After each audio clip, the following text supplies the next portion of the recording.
જય શ્રી કૃષ્ણ રામજી બાપા, જય શ્રી કૃષ્ણ. એ આવો સરપંચ કેમ છો? મજામાં ને? હા, મજામાં. આજકાલ શું ચાલે છે સરપંચ સાહેબ? એ સગન બાપા શું વાત કરું, આજકાલ મજા રહેતી નથી, બહાર નીકળવું ગમતું નથી અને ખાવું ભાવતું નથી. એ સરપંચ આ ટીવીમાં સસ્તા અભિયાનના સમાચાર આવે તે શું સાચા છે ને? હા, આખા ભારતમાં સ્વચ્છતા અભિયાન જોરદાર ચાલે છે. આપણે આપણા ગામ વિશે વિચારતા જ નથી. સ્વચ્છતા અભિયાન એક બાજુ રહેવા દો, આપણા ગામમાં ઘરે ઘરે રોગોના ખાટલા છે તે લોકો વિચારો. અરે સરપંચ સાહેબ, બધા લોકોને બોલાવો ને એક સારા ભુવોને બોલાવો. આપણે ગામને કઈ નડતર છે તે કઈ છે બોલાવો. અરે મોહન કાકા, આ તો શરીરની બીમારી છે, તેમાં ભૂવો ડકલા શું કરી શકે? અરે મોદી, તને આમાં કઈ ખબર ન પડે, તું મોટો ગુંદરેલો લાગે છે. અરે મોહન, આ બધી ભૂવા ડકલા એ બધી આપણી અંધશ્રદ્ધા છે. એ મોહન કાકા બધું ભાઈ સાચું કહે છે. આવી અંધશ્રદ્ધામાં પડવાથી આપણને નુકસાન થાય છે, ક્યારેક જીવ ગુમાવવાનો વારો આવે છે.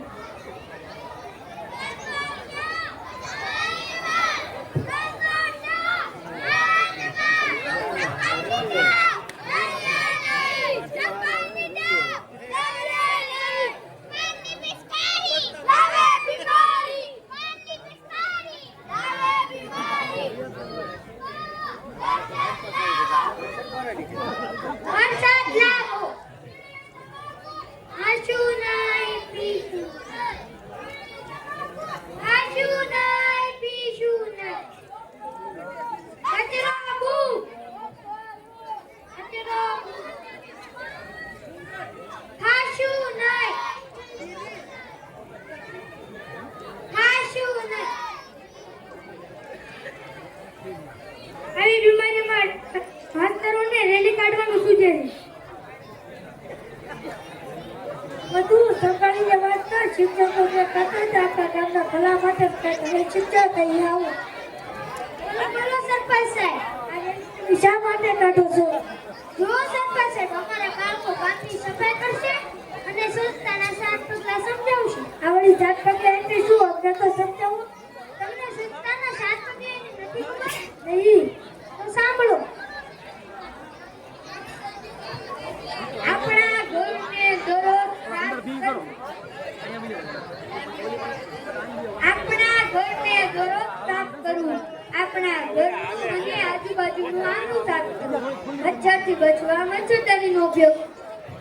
નિયમિત સ્નાન કરો અને સ્વચ્છ કપડાં પહેરો. હાથ પગના નખ કાપેલા રાખો અને સત્તા પહેલા હાથ ધોવાની ટેવ પાડો. પીવાના પાણીને રાખો અને ઉકાળેલું પાણી પીવો.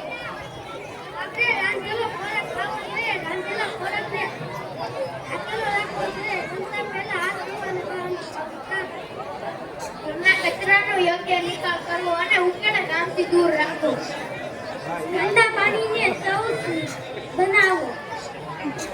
ઘરે ઘરે શૌચાલય બનાવવું અને શૌચાલયનો વધુમાં વધુ ઉપયોગ કરવો.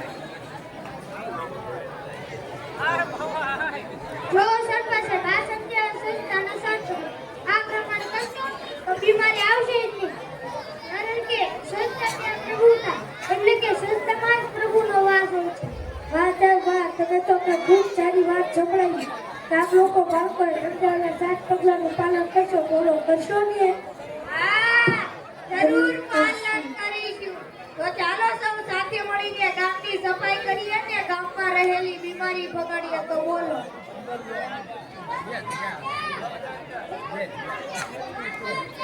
માંડવા માંડવા દરિયા